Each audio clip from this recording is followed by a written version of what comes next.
Mr. President, thank you for convening today's meeting. It is a great honor and privilege for me to address the General Assembly. What brought us here today is an issue of paramount importance, of crucial importance for my nation, of vital importance for every UN member state, even more so for the United Nations and the world order it embodies. For a month now, all possible and impossible boundaries of international law, so laboriously nourished by the mankind, especially by this institution, have been ruthlessly trampled. What has happened in my country is a direct violation of the UN Charter. Many still struggle to grasp the reality. It happened in Ukraine, in the very heart of Europe. It happened in the 21st century. Excellencies, over the last months, we have witnessed the most flagrant violations of international law since the inception of the United Nations. After 2 weeks of military occupation, an integral part of Ukraine has been forcibly annexed by a state that had previously committed itself to guarantee the independence, sovereignty, and territorial integrity of my country in accordance with the Budapest Memorandum. By a state which happens to be one of the permanent members of the UN Security Council, entrusted by the UN membership with primary responsibility for the maintenance of international peace and security. This aggression was meticulously calibrated to strike at the time when Ukraine was forming inclusive government. Now, despite all odds, such a government is up and running. It was also aimed and is still aiming to undermine presidential elections in my country. Let me assure you that Ukraine is determined to carry on with holding elections as scheduled on May 25th. 8 rounds of urgent discussions on the Russian military intervention in Ukraine, held by the UN Security Council, clearly demonstrated how isolated Russia is on this issue. The mixture of false justifications, half-truths, deliberate distortions, insults, and naked lies offered by the Russian side failed to impress the Council.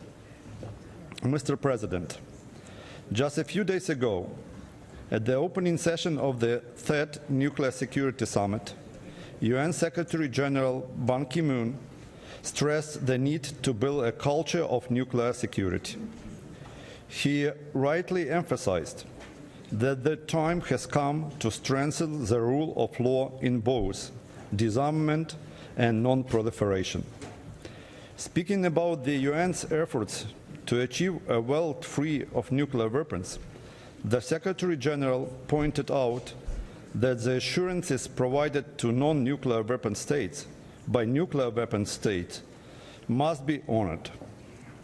I quote, "In the case of Ukraine, security assurances were an essential condition for its accession to the Nuclear Non-Proliferation Treaty.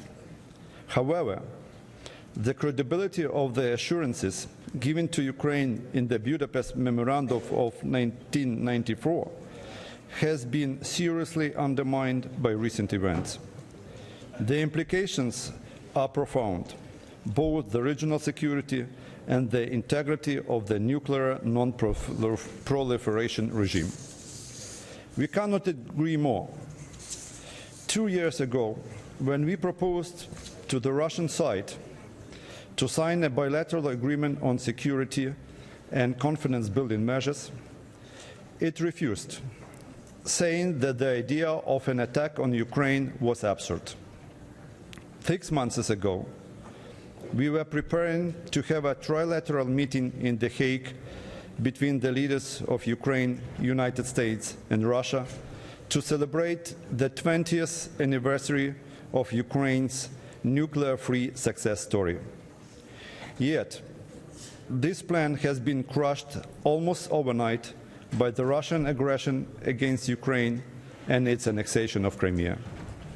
Excellencies, we have consistently called for the recognition of a polycentric world order, equal and indivisible security in full conformity with the UN Charter basic principle of sovereign equality, territorial integrity of any state, inadmissibility of intervention in the domestic affairs.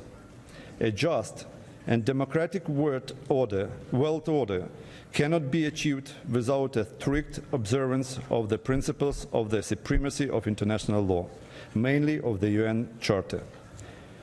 You may think this is part of my statement. It is not. Actually, it is an excerpt from the position of the Russian Federation for the 68th General Assembly.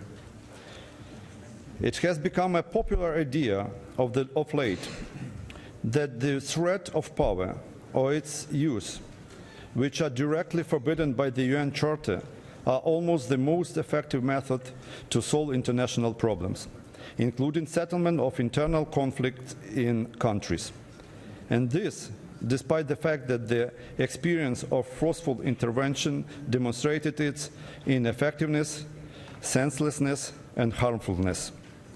This is an extremely dangerous path, leading to the eruption of the foundations of modern world order and the disruption of regimes of non-proliferation of weapons of mass destruction. This paragraph also does not belong to Ukraine, though we fully share its thrust. It is taken from the speech of my colleague, Russian Foreign Minister Sergei Lavrov, at the general debate last September. There are volumes of such statements made by the Russian Federation at the United Nations. Practice what you preach, one might think. We in Ukraine do. As does the African Union, whose Constitutive Act of 2001 in Article 4 calls for the sovereign equality and interdependence among member states of the Union, respect of borders and prohibition of the use of force or the threat to use force among member states of the Union, as well as for non-interference by any member states in the internal affairs of another. As does the Organization of American States, whose charter clearly states that the territory of a state shall not be the object of acquisition by another state resulting from the threat or use of force. As does the Association of Southeast Asian Nations, with its charter renouncing aggression or other actions in any manner inconsistent with international law. As does the European Union, as does the Organization for Security and Cooperation in Europe with its 1975 Helsinki Final Act. This list goes on and on. Excellencies, even against all the wrongs inflicted on my country over the last months, it is strictly in the vein of upholding the principles of the United Nations Charter that the resolution before you today has been drafted. The purpose of this document is to reinforce core United Nations principles at a moment when they are experiencing a major challenge. This text is also about respect of territorial integrity and non-use of force to settle disputes. It does not break any new legal or normative ground. Yet, it sends an essential message that the international community will not allow what has happened in Crimea to set a precedent for further challenges to our rules-based international framework. It clearly serves a de-escalatory purpose and explicitly welcomes international efforts, including those by the UN Secretary-General, to support a peaceful settlement of the situation with respect to Ukraine. I am convinced that a strong vote today will help deter further aggressive moves. I sincerely thank all co-sponsors for the draft resolution, Territorial Integrity of Ukraine, and look forward to its adoption by the General Assembly. 1 month has cost us dearly.